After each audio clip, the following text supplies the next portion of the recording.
ஆண்டவராகிய இயேசு கிறிஸ்துவின் நாமத்தில் அன்பின் வாழ்த்துக்கள். இந்த நாள்ல கூட உங்களை பார்ப்பதுல எனக்கு ரொம்ப சந்தோஷமா இருக்கு. நீங்க ரொம்ப நல்லா இருக்கீங்க. கர்த்தர் உங்க குடும்பத்தை நிச்சயமா ஆசீர்வதிப்பாருங்க. எதை குறித்துமே கவலைப்படாதீங்க. உங்க வாழ்க்கை ரொம்ப ரொம்ப நல்லா இருக்கும். ஏன்னா நீங்க ஏசப்பா கூட இருக்கீங்க. ஏசப்பா கூட இருக்க பிள்ளைகளை ஏசப்பா கைவிட்டுற மாட்டாரு. இதோ உலகத்தின் முடிவு பரிந்தும் சகல நாட்களிலும் நான் உங்களோடு கூட இருக்கேன்னு சொன்னது போல ஏசப்பா சகல நாட்களிலும் நம்ம கூட இருந்து நம்மளை வழி நடத்துவாரு. நம்மளை கைவிடாத தேவன் நம்ம கூட இருந்து நம்மளை பிளஸ் பண்ணி நம்ம வாழ்க்கையில நம்ம எங்கெங்கெல்லாம் தோல்வி அடைஞ்சோமோ, எங்கெங்கெல்லாம் வெட்கப்பட்டோமோ, எங்கெங்கெல்லாம் அவமானங்கள் பட்டோமோ அந்த இடத்துல ஆண்டவர் ஆசீர்வாதங்களை கட்டளையிடுவாரு. ஒரு மேன்மையான வாழ்க்கைய ஆண்டவர் நமக்கு தருவாரு. இன்னைக்கும் உங்களுக்கு ஒரு மேன்மையான ஆசீர்வாதமான காரியத்தை தரணும்னு தான் ஆண்டவர் உங்களோட கூட இந்த வசனத்தின் மூலமா பேச போறாரு. இன்னைக்கு நான் அந்த வசனத்தை உங்களுக்காக காண்பித்து கொடுக்குறேன்.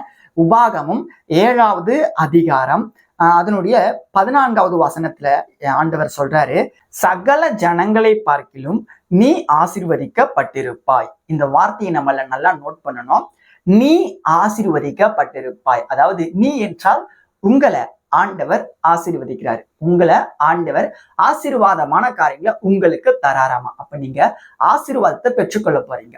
அப்ப ஏசப்பா என்ன பிளஸ் பண்ண போறாரு. விசுவாசிக்கிறவங்க டக்குன்னு ஒரு ஆமேன்னு சொல்லிடலாமே. நிச்சயமா ஏசப்பா உங்களை இன்னைக்கு ஆசீர்வதிக்க போறாரு. இந்த வசனத்துல சொல்லப்பட்டிருக்கு, சகல ஜனங்களை பார்க்கிலும். சகல ஜனங்களை பார்க்கிலும்னா ஆண்டவர் எல்லாருக்குமே பிளெஸிங்ஸை தராரு. எல்லாருமே நல்லா இருக்கணும், எல்லாருமே ஆசீர்வாதமாய் வாழ வேண்டும், எல்லாருடைய குடும்பமும் நல்லா இருக்கணும்னு தான் ஆண்டவர் விரும்புறாரு. இந்த உலகத்துல இருக்க எல்லா மனுஷங்களும் நல்லா சிறப்பா சந்தோஷமா சமாதானமா வாழணும் தான் ஏசப்பா ஆசைப்படுறாரு. ஆனா ஏசப்பாவை தேடுற, ஏசப்பாக்கு பிரியமான காரியங்களை செய்யற, ஏசப்பாவோடு கூட வாழ்ற பிள்ளைகளுக்கு ஏசப்பா ஒரு வாக்குத்தத்தம் தராரு. சகல ஜனங்களை பார்க்கிலும் நீ ஆசீர்வதிக்கப்பட்டிருப்பாய். நீனா மகனே மகளே, அவங்களுக்கு கொடுக்குற பிளெஸிங்ஸை காட்டிலும் அதிகமா நான் உனக்கு தரேன். பிளெஸிங்ஸ்னா என்னது? உடனே அப்படியே கோடி கோடி ஆண்டவர் கொடுக்க போறாருப்பா நமக்குன்னு நினைக்காதீங்க. கண்டிப்பா தேவன் கொடுப்பாருங்க, கவலைப்படாதீங்க. உங்க கடனெல்லாம் நீங்க அடைச்சிருவீங்க. உங்களுக்கு திருமணம் நடக்கும், உங்களுக்கு கண்டிப்பா குழந்தை பிறக்கும். உங்க எக்ஸாம்ஸ், அந்த கவர்மெண்ட் எக்ஸாம்ஸ்க்கு முயற்சி எடுக்கிறீங்க பாத்தீங்களா, அதுல எல்லாத்தையும் நீங்க ஒரு பிளெஸிங்ஸை பார்ப்பீங்க. ஏசப்பா உங்களை வெறும் கையாய் விட மாட்டாரு. அவரை தேடி வந்த பிள்ளைகளுக்கு கண்டிப்பா கொடுத்து ஆசீர்வதிக்கிற தேவனாதான் இருக்கிற தவிர உங்களை பிடுங்கிக்கிட்டு அனுப்ப மாட்டாரு. உங்ககிட்ட இருக்க எல்லா காரியத்திலும் குறைகள், நிறைகள், பிழைகள் எல்லாவற்றையும் ஆண்டவர்கிட்ட நீங்க ஒப்பு கொடுக்கும் போது நீங்க நிச்சயமா ஒரு ஆசீர்வாதமான காரியத்தை இன்னைக்கு நீங்க பார்ப்பீங்க. இந்த வசனத்துல சொல்றாரு, நீ ஆசீர்வதிக்கப்பட்டிருப்பாயின்ட்டு.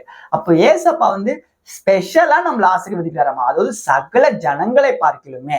அது என்ன ஆசீர்வாதம்னா சமாதானமான ஒரு வாழ்க்கை, போதும் என்கின்ற அந்த நல்ல எண்ணத்தோட ஒரு சமாதானமான நிம்மதியான எந்த ஒரு பிரச்சனையும் இல்லாத ஒரு நல்ல வாழ்க்கையை இந்த உலகத்துல ஆண்டவர் நமக்கு தராராமா. உங்களுக்கு கடன் பிரச்சனை இருக்கா?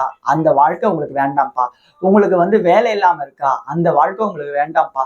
நீங்க படிப்புல தோல்வி அடைஞ்சிட்டு நீங்க தோல்வியின் பாதியில ஒரு வாழ்க்கை வாழ்ந்துட்டு இருக்கீங்களா? அந்த வாழ்க்கை உங்களுக்கு வேண்டாம்ப்பா. உங்களுக்கு கல்யாணமே ஆகலையா?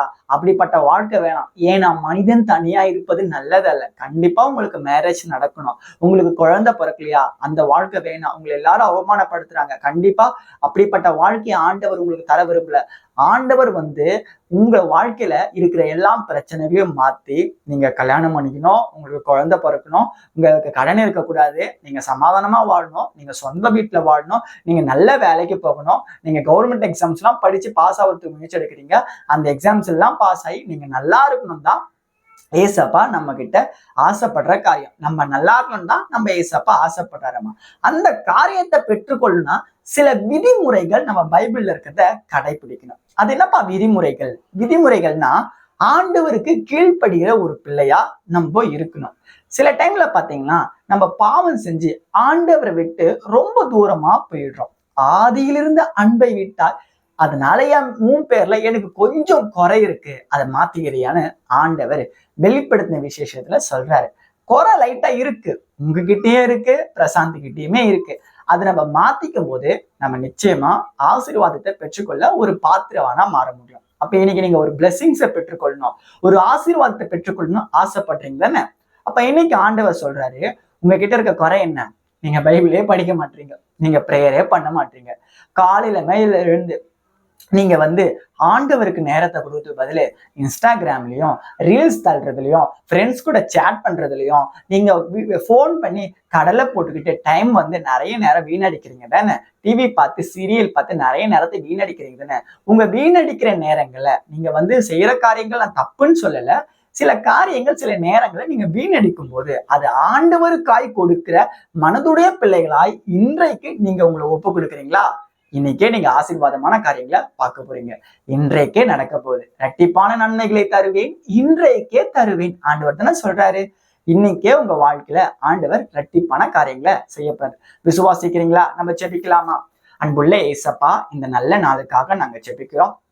இந்த நாள்ல கூட நாங்க எங்க வாழ்க்கையில நீங்க அற்புதமான காரியங்களை, அதிசயமான காரியங்களை, ஆசீர்வாதங்களை அநேகரை பார்க்கலாம் எங்களுக்கு நீங்க அதிகமா தரப்போறேன்னு சொன்னதுபடி நீங்க தரப்போகிறதுக்காக உமக்கு நாங்க நன்றி செலுத்துறோம். இந்த நாள்ல கூட என் வாழ்க்கையில இந்த பிரச்சனை மாறிடாதா, இந்த சூழ்நிலை மாறிடாதா என்று காத்து கொண்டிருக்க என் அன்பு சகோதர சகோதரிகள், அநேக தேவ பிள்ளைகள் ஆண்டவரை பெரியவங்க முதற்கொண்டு சின்னவங்க வரை அதை காத்து கொண்டிருக்க எல்லா காரியத்திலும் ஒரு அதிசயத்தை, ஒரு அற்புதத்தை, அந்த காரியத்தை நீங்க நிறைவேற்றி தர வேண்டுமாய் நாங்கள் ஜெபிக்கிறோம்ப்பா. வழி நடத்துவீராக. செய்ய போகிறதற்காக உமக்கு நாங்கள் ஸ்தோத்திரிக்கிறோம் தகப்பனே, ஒப்பு கொடுக்கிறோம். இயேசுவின் நாமத்தில் ஜெபிக்கிறோம் பிதாவே. ஆமீன், ஆமீன்.